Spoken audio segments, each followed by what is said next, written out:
추운 겨울에 신발을 신지 않은 한 아이가 있었습니다. 너무나 추워서 겨울에 빵집 옆에서 이렇게 증기가 올라오는 쇠격자 위에 서서 언 발을 녹이고 있었습니다. 그때 지나가는 한 여자분이 이 아이를 봤습니다. 그리고 너무나 마음이 아팠습니다. 아직 추운 날인데도 아이는 신발도 신지 않고 또 얇은 자켓만 입고 있었습니다. 그래서 그 아이에게 다가가서 물었습니다. 얘야, 왜 이 추운 겨울에 신발도 신지 않고 맨발로 있냐? 그러니까 그 아이 대답이 자기는 신발이 없다는 겁니다. 너무나 불쌍한 마음이 들어서 이 여자분은 이 아이를 옆에 있는 그 상점으로 데리고 들어가서 거기서 신발 한 켤레와 그리고 두꺼운 그 잠바를 하나 사주었습니다. 아이는 너무나 기뻤습니다. 예상하지 못한 이런 큰 선물을 받은 거죠.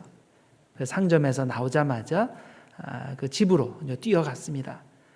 자기 가족에게 자기가 오늘 얼마나 큰 선물을 받았는지 그것을 보여주기 위해서 뛰어갔는데 가다가 중간에 생각이 났습니다. 감사해야지 생각하고서 뒤돌아서 다시 이 여자분에게 왔습니다.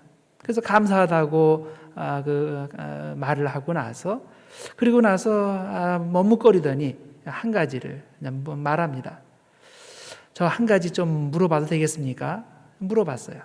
그러니까 이 여자분이 그래 뭐야? 뭐가 궁금한데 당연히 물어보고 싶은 걸 한번 물어봐. 그러니까 이 아이가 아주 뜻밖의 질문을 했습니다. 혹시 하나님의 부인이십니까? 여자는 이 뜻밖의 질문을 받고서 웃으면서 이렇게 대답했습니다. 아니야. 나는 하나님의 부인이 아니고 하나님의 딸들 중에 한 사람이란다. 하나님이 내 아버지시여. 그러니까 이 아이가 씩 웃으면서 이렇게 얘기했습니다. 네, 그럴 줄 알았습니다. 하나님의 가족 중에 하나라고 제가 생각을 했습니다. 이 아이가 무슨 근거로 이 여자분이 하나님과 관계가 있다고 생각을 했을까요? 특별한 사랑 때문이죠. 다른 사람들은 그냥 다 지나쳐가는 그런 상황에서 이 정도로 특별한 사랑을 보여준 것, 이것이 하나님과 연결된 가족이 아니고서는 이런 일을 할 수 없다고 생각을 한 겁니다. 사실 이것이 사람들이 하나님의 사랑을 체험하는 전형적인 경로가 됩니다. 사람들은 자기들이 직접 성경을 읽고 하나님을 알지 못합니다. 자기들이 어느 날 하나님을 알아야 되겠다 생각하고서 교회에 나와서 모든 예배에 참석하고 성경 공부에 다 참석하고 그러고 나서 하나님을 깊이 아는 것이 아닙니다. 그들이 하나님을 알게 되는 것은 자기들이 매일 만나는 또 어쩌다가 만나는 그런 기독교인들의 구체적인 행동 하나하나를 보고서 그것을 통해서 하나님을 알게 됩니다. 그들이 만나는 기독교인에게서 사랑을 전혀 체험하지 못하면 기독교는 원래 그런 거, 하나님은 사랑이 없는 분, 이런 식으로 생각을 합니다. 그러나 그들이 만나는 기독교인에게서 정말 놀라운 사랑을 체험하면 하나님을 믿으니까 그렇게 하는구나. 하나님께서 사랑이 많으신 분이구나. 자동적으로 이렇게 체험하게 되는 겁니다. 기독교의 핵심은 사랑입니다. 이걸 다 우리가 잘 알고 있죠. 이것을 강조하기 위해서 요한일서 4장 8절은 하나님은 사랑이다. 이런 표현을 사용하기도 하고 요한복음 3장 16절은 하나님께서 우리를 너무너무 사랑하셔서 예수님을 보내셔서 십자가에 죽게 하시고 그것으로 우리를 구원하게 해주셨다고 가르치고 있습니다. 따라서 세상 사람들이 우리에게서 하나님의 사랑을 경험하는 것이 필요합니다. 그게 안 되면 결국 우리의 믿음, 우리가 예수 믿는다는 것은 거짓이 되는 겁니다. 야고보서 2장 14절 이하에 그런 말씀이 있죠. 행함에 대한 말씀이 있습니다. 내 형제들아, 만일 사람이 믿음이 있노라 하고 행함이 없으면 무슨 유익이 있으리요? 그 믿음이 능히 자기를 구원하겠느냐? 만일 형제나 자매가 헐벗고 일용할 양식이 없는데 너희 중에 누구든지 그에게 이르되 평안히 가라, 덥게 하라, 배부르게 하라 하며 그 몸에 쓸 것을 주지 아니하면 무슨 유익이 있으리요? 이와 같이 행함이 없는 믿음은 그 자체가 죽은 것이라. 오늘 본문에서 예수님께서 말씀하시는 것도 같은 내용입니다. 요한복음 14장 21절 나의 계명을 지키는 자라야 나를 사랑하는 자니 나를 사랑하는 자는 내 아버지께 사랑을 받을 것이요 나도 그를 사랑하여 그에게 나를 나타내리라.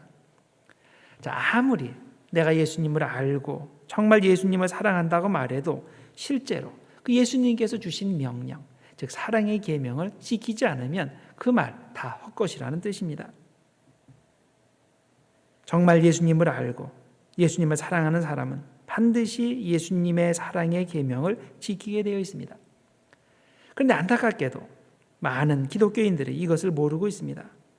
막연히 성경에 그런 가르침이 있다는 건 알지만은 나에게서 그런 구체적 사랑의 행동이 나오지 않으면 나는 가짜라는 걸 깨닫지 못하고 있는 겁니다. 예수님께서 분명히 말씀하셨습니다. 사랑의 계명을 지키는 사람이 예수님을 사랑하는 사람이고 믿음이 있는 사람이라고 말씀하십니다. 요한복음 14장 21절에 다시 보면 나의 계명을 지키는 자라야 나를 사랑하는 자니 나를 사랑하는 자는 내 아버지께 사랑을 받을 것이요 나도 그를 사랑하여 그에게 나를 나타내리라. 자, 여기에 세 가지 중요한 약속이 담겨 있습니다. 실제로 사랑의 행동을 하는 사람에게 예수님께서 주시는 세 가지 약속입니다. 첫째는 하나님의 사랑을 받게 될 것이다. 두 번째, 예수님도 그를 사랑하게 될 것이다. 세 번째, 그렇게 되면 예수님께서 그에게 자신을 보여주실 것이다. 즉 우리가 사랑의 행동을 함을 통해서 예수님을 더 잘 알고 더 깊이 알게 된다는 겁니다. 이 순서가 하나님께서 우리와 관계하시는 일반적인 순서입니다. 자, 가장 먼저 하나님의 사랑이 먼저 나오죠. 하나님께서 우리를 먼저 사랑하십니다. 그래서 예수 그리스도를 우리에게 보내주십니다. 우리를 위해 죽게 하시고 우리를 죄와 죽음에서 구원해 주십니다.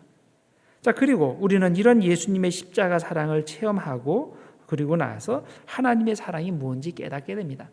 이 깨달음이 있으면 그 다음에 이 사랑을 모델로 해서 하나님을 사랑하고 이웃을 사랑하게 됩니다. 자, 우리가 이렇게 하나님의 사랑을 실천하면 하나님께서 우리를 다시금 사랑해 주십니다. 근데 이번에는 더 깊은 차원의 그런 사랑으로 우리를 사랑해 주십니다. 그러면 우리는 하나님의 사랑을 더 깊이 체험하게 되고 그런 하나님을 더 깊이 알게 되고 그러면 그 하나님의 사랑으로 하나님을 더 깊이 사랑하고 이웃을 더 깊이 사랑할 수 있게 됩니다. 이런 식으로 우리는 사랑 안에서 매일매일 영적으로 성장하는 겁니다.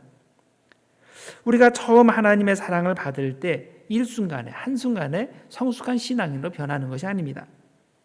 하나님의 사랑에 대해 우리가 매일매일 올바르게 반응하고 올바르게 실천하고 하나님을 그러면 더 잘 이해하게 되고 그 다음에 하나님의 기쁜 사랑을 더 체험하게 되고 그러면 그 다음에 우리가 더 하나님의 사랑을 가지고 이웃을 더 깊이 사랑하고 하나님을 더 깊이 사랑하고 이런 식으로 우리는 계속 사랑 안에서 매일 성장하는 겁니다. 본문 23절에 보면 하나님께서는 사랑의 계명을 지키는 사람과 함께 거하신다는 내용이 나옵니다. 예수께서 대답하여 이르시되 사람이 나를 사랑하면 내 말을 지키리니 내 아버지께서 그를 사랑하실 것이요 우리가 즉 성부 하나님과 예수님께서 그에게 가서 거처를 그와 함께 하리라. 자, 거처를 함께 하리라 무슨 뜻입니까? 함께 사신다는 얘기지요.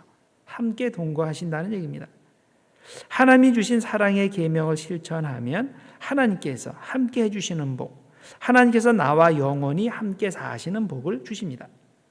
자, 이 말을 뒤집으면 어떻게 됩니까? 우리가 말로만 사랑 얘기하고 실제로 사랑의 실천을 하지 않으면 하나님께서 우리와 함께 하실 수 없다는 말입니다. 하나님께서 나를 떠나신다는 말입니다. 여러분, 우리가 예배당에 온다고 해서 물리적으로 우리가 예배당 안에 있다고 해서 우리가 사랑이 생기는 것이 아닙니다. 우리가 예수 믿는다는 그런 말을 하고 기독교에 대한 얘기를 한다고 해서 내가 사랑의 사람이 되는 게 아닙니다.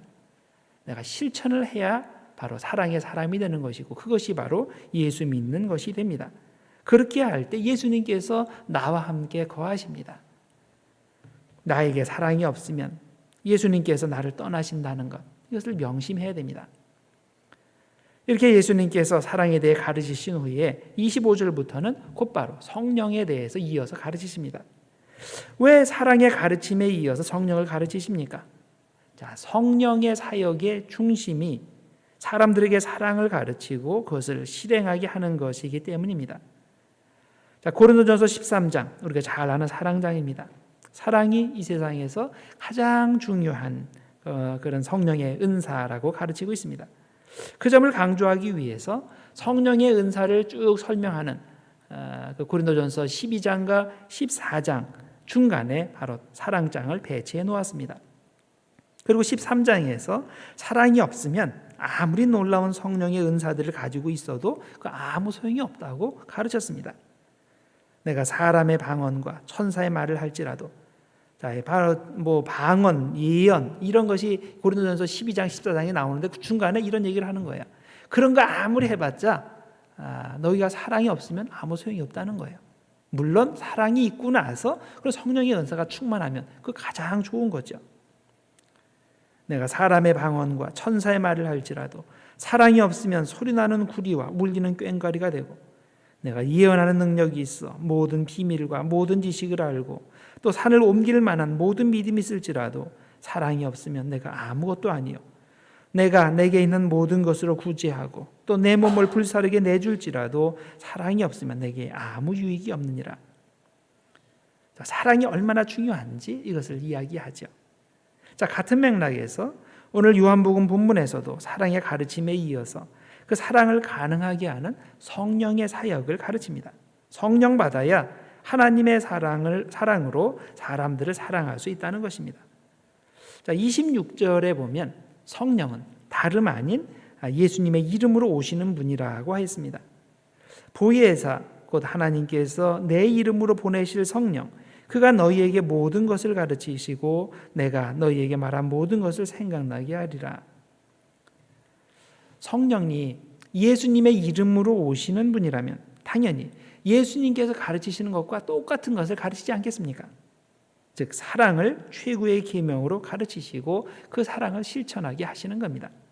그래서 26절에서 성령을 보혜사라고 부르면서 그분이 우리가 사랑을 실천하도록 도우신다고 했습니다. 자, 여기에 보혜사라는 용어가 나오죠. 이것은 파라클레토스라는 그리스어를 번역한 말입니다. 영어로는 helper, 도와주는 사람이 될 겁니다. 고대 문헌에 보면 전쟁의 상황에서 동료의 뒤를 보호해주는 사람을 가리켜서 파라클레토스, 헬퍼라고 불렀습니다. 고대 병사는 전쟁터에 나갈 때 둘씩 짝지어서 나갔습니다. 전쟁을 하다가 보면 그 뒤가 안 보일 때도 있고 옆이 안 보일 때도 있습니다. 그래서 이 둘이 함께 전쟁을 하면서 상대방이 보지 못하는 부분을 방어해주는 역할을 하는 사람, 그 사람을 가리켜서 파라클레토스라고 부른 겁니다. 성령님께서 우리의 파라클레토스가 되신다는 말은 내가 사탄과 영적 전쟁을 할 때 내 옆에서 내 뒤에서 나를 보호해 주시고 내가 힘이 없어서 제대로 싸우지 못할 때 나를 위해서 싸워주시는 분, 자, 그분이 바로 파라클레토스, 성령이란 뜻입니다. 보혜사란 뜻입니다.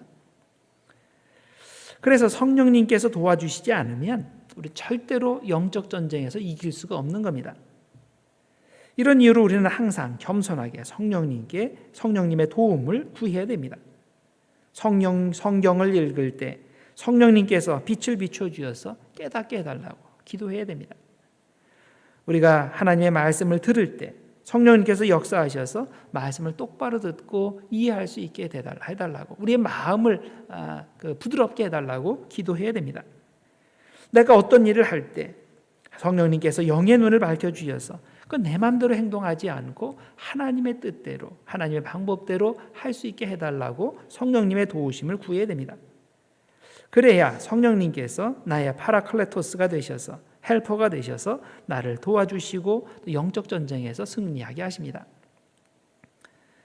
Mr. Rogers' Neighborhood라는 TV 프로그램이 있었습니다. 자, 아이들이 아주 좋아하는 그런 프로그램이었는데, 이 프로그램의 주인공이 프레드 로저스라는 장로교 목사님이었습니다. 이분이 신학교 다니는 동안에 설교학 과목 하물렉티스를 들었습니다.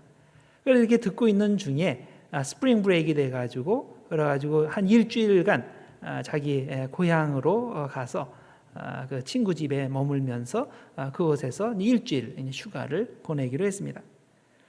주일이 되니까 자연히 그 친구 가족과 함께 거기에 있는 예배당에 예배드리러 갔습니다. 설교를 듣는 중에 그는 계속 설교자가 뭘 잘못하는지 그것을 종이에 쭉 적어 내려가고 있었습니다. 자기가 지금 배운 게 그거니까. 드디어 끝날 것 같지 않은 긴 설교가 끝이 났습니다. 이 라저스 목사님은 고개를 들어서 옆에 친구를 바라봤습니다. 설교에 대해서 한마디 불평하려고 자기 고개를 옆으로 쫙 돌렸는데 그 순간 놀랐습니다. 그녀의 얼굴에 눈물이 흐르고 있었던 겁니다. 그녀는 라저스 목사님에게 이렇게 속삭였습니다. 오늘 목사님은 내가 꼭 들어야 될 말씀을 나에게 해주셨습니다. 너무나 감동이 됩니다. 그녀의 이 말은 이 라저스에게 평생 잊지 못할 경험이 됐습니다. 그는 계속 비판만 했지만 그녀는 은혜를 충만히 받았습니다. 어떻게 똑같은 설교를 들었는데 이런 엄청난 차이가 납니까? 성령님은 말씀을 사모하는 사람에게, 은혜를 간구하는 사람에게, 성령을 위해서 기도하는 사람에게 은혜를 주시는 겁니다. 성령이 역사하지 않으면 절대로 하나님의 말씀이 깨달아지지 않습니다. 말씀이 깨달아지지 않으면 절대로 삶이 변화되지도 않습니다. 따라서 우리는 항상 겸손하게 성령님의 도우심을 구해야 됩니다. 자꾸만 자기 중심으로 생각하지 말고 나 중심에서 자꾸 비판하지 말고 성령님의 마음을 나에게 부어주시고 내가 그 마음으로 모든 것을 바라보게 해달라고 기도해야 됩니다. 예수님께서는 성령님을 보내시겠다고 약속하시고 그 후에 27절에서 제자들에게 이제 평안을 약속하십니다. 평안을 너희에게 끼치노니 곧 나의 평안을 너희에게 주노라. 내가 너희에게 주는 것은 세상이 주는 것과 같지 아니하니라.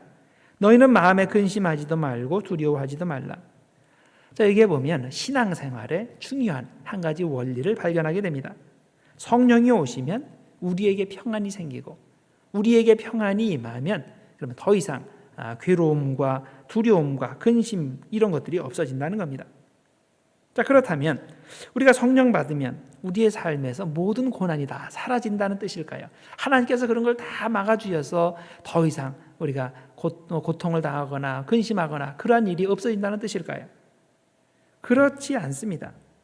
예수님께서 성령을 통해서 우리에게 평안을 주신다는 의미는 이렇게 주시는 하늘의 평안은 너무나 강력해서 너무나 파워풀해서 이 세상에 어떤 걱정거리와 고난이 있어도 그것이 나에게 문제가 되지 않는다는 뜻입니다. 예수님을 생각해 보시기 바랍니다. 예수님께서는 성령님과 동일하신 분이기 때문에 이 세상에서 고난이 없었습니까? 그렇지 않았죠. 정반대로 고난이 너무나 많았습니다. 심지어는 십자가 위에서 그런 고통을 당할 정도의 그런 그 최악의 극한 고난을 당하셨습니다. 그러나 예수님은 마음속에 하늘의 평안을 가지고 계셨기 때문에 그 고난을 이기신 겁니다. 사도 바울은 어땠습니까? 성령 충만했기 때문에 고난이 그를 피해갔습니까? 아니죠. 그는 성령 충만했지만 성령 충만했기 때문에 오히려 더 큰 고난들이 찾아왔습니다. 그러나 그는 절망하거나 좌절하지 않았습니다. 왜냐하면 하늘의 평안이 그에게 있었기 때문입니다. 하늘의 평안이 있기 때문에 주님께서 성령님께서 보혜사가 되셨기 때문입니다. 따라서 예수님께서 제자들에게 성령을 받으라, 하늘의 평안을 받으라고 말씀하실 때 예수님의 의도는 제자들에게서 모든 고난을 없애주시겠다는 뜻이 아닙니다. 그들에게 반드시 고난이 올 테지만 그들에게 그런 고난을 이기고도 남는 성령의 능력, 하늘의 능력을 채워주시겠다는 약속의 말씀인 겁니다. 자, 그러면 우리가 어떻게 성령을 받을 수 있을까요? 성령을 받아야 우리가 사랑할 수 있고 성령을 받아야 내 마음에 하늘의 평안이 임하고 모든 시험과 고난을 이기고 그렇게 한다는데 과연 우리가 어떻게 성령을 받을 수 있을까요? 그것은 믿음을 가지고 열심히 구하면 하나님의 약속의 말씀에 의지하여 믿음으로 구하면 성령을 받을 수 있습니다. 누가복음 11장 9절에서 13절 사이에 성령을 어떻게 받는지에 대해 자세히 설명하고 있습니다. 내가 또 너희에게 이르노니 구하라 그러면 너희에게 주실 것이요 찾으라 그러면 찾아낼 것이요 문을 두드리라 그러면 너희에게 열릴 것이니 구하는 이마다 받을 것이요 찾는 이는 찾아낼 것이요 두드리는 이에게는 열릴 것이니라. 너희 중에 아버지 된 자로서 누가 아들이 생선을 달라 하는데 생선 대신에 뱀을 주며 알을 달라 하는데 전갈을 주겠느냐? 너희가 악할지라도 좋은 것을 자식에게 줄 줄 알거든 하물며 너희 하늘 아버지께서 구하는 자에게 성령을 주시지 않겠느냐 하시니라. 자, 열심히 구하라. 그러면 하나님께서 무조건 주시리라. 그것만 생각을 하죠. 그런데 여기서 뭘 구하라 그런 거예요? 성령을 구하라는 거예요. 물론 우리가 자식을 위해서도 기도해야 되고, 우리가 사업을 위해서도 기도해야 되고, 건강을 위해서도 기도해야 되고, 당연히 기도해야 됩니다. 열심히 구하면 하나님께서 들어주십니다. 자, 그런데 그것 이전에 구해야 될 것이 성령을 구하라는 거예요. 우리들은 그 앞구절만 쪽 떼가지고 열심히 문을 두드리자 그러면 그냥 다 문이 열릴 것이고 그것만 생각하고서 자기의 이기적인 하나님의 영광과 상관없는 것을 열심히 구하면 된다라고 착각을 하죠. 아닙니다. 여기서 말하는 것은 성령을 구하라는 거예요. 이것을 조금 의미를 확장하면 성령의 뜻에 부합하게 구하라는 뜻이 되는 겁니다. 성령을 구하라 그랬어요. 정말 우리가 하나님께서 우리를 사랑하시는 아버지가 되신다고 믿습니까? 그러면 아버지 하나님을 의지하여 기도하시기 바랍니다. 성령을 부어달라고 열심히 기도하시기 바랍니다. 그러면 반드시 성령을 주십니다. 우리에게 성령이 임하면 하나님의 뜻을 행할 능력이 생깁니다. 도저히 사랑할 수 없는 사람을 사랑할 수 있는 하늘의 능력이 생깁니다. 고난으로 인해 도저히 숨쉬고 살 수 없는 상황에서도 하늘의 평안으로 고난을 이길 수 있는 사람이 됩니다.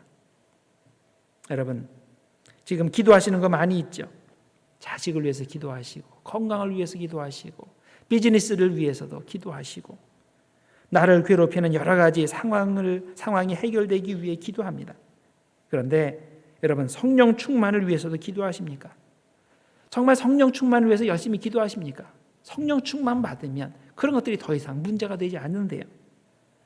여러분, 그런 것들을 개별적으로 위해서 계속 문제를 쫓아다니면 그런 문제 해결이 안 됩니다. 왜 그런 문제가 생기는지 그 원인을 제거해야 되겠죠. 그 원인은 세상에 나를 괴롭히는 상황이 아니라 내 영혼의 상태에 있는 겁니다. 내 영혼의 상태가 정말 파워풀하다면 아무리 밖에서 여러 가지 어려움들이 있더라도 그것을 잘 견뎌낼 믿음으로 견뎌낼 수 있는 겁니다. 그래서 성령 충만하면 그런 문제들이 다 해결되기 때문에 우리들이 열심히 성령 충만을 위해 기도해야 됩니다. 더 정확히 말하면 그런 문제들은 계속 지속될 테지만 그것을 극복할 수 있는 영적 파워가 우리에게 생겨서 더 이상 그런 것들이 문제가 되지 않는 겁니다. 당연히 우리가 무엇보다도 성령 충만을 위해서 기도해야 됩니다. 여러분, 성령 충만을 위해서 기도하심을 통해서 하나님께서 예비하신 그런 복을 받으시기 바랍니다. 성령 받으면 하나님의 뜻을 깨닫게 됩니다. 성령 받으면 듣는 말씀이 은혜가 됩니다. 성령을 받으면 사랑하지 못할 사람을 사랑하게 됩니다. 성령을 받으면 모든 고난을 이기고 하늘의 평안을 얻고 그 평안을 누리며 살 수 있습니다. 우리에게 성령이 임해서 영적으로 승리하고 그래서 하늘의 평안을 누리며 사는 우리 모두가 되기를 주님의 이름으로 축복합니다. 기도하겠습니다. 하나님 아버지 감사합니다. 주님께서 오늘 성령 충만에 대한 그런 말씀을 주셨습니다. 예수님께서도 성령을 받으라고 말씀하셨고 성령을 위해서 구하라고도 말씀하셨습니다. 하나님, 우리가 성령 충만을 위해서 간절히 구할 수 있도록 해주시고 단순히 세상적인 그런 이런저런 문제들을 쫓아다니며 그것을 해결하려고 노력하는 어리석은 자가 되지 않게 하여 주시옵소서. 하나님 아버지, 어떤 시험 환난이 와도 성령 충만으로 그 모든 것들을 이길 수 있는 우리 진실한 신자들 모두 될 수 있도록 하나님 축복해 주시옵소서. 예수님의 이름으로 기도드리옵나이다. 아멘.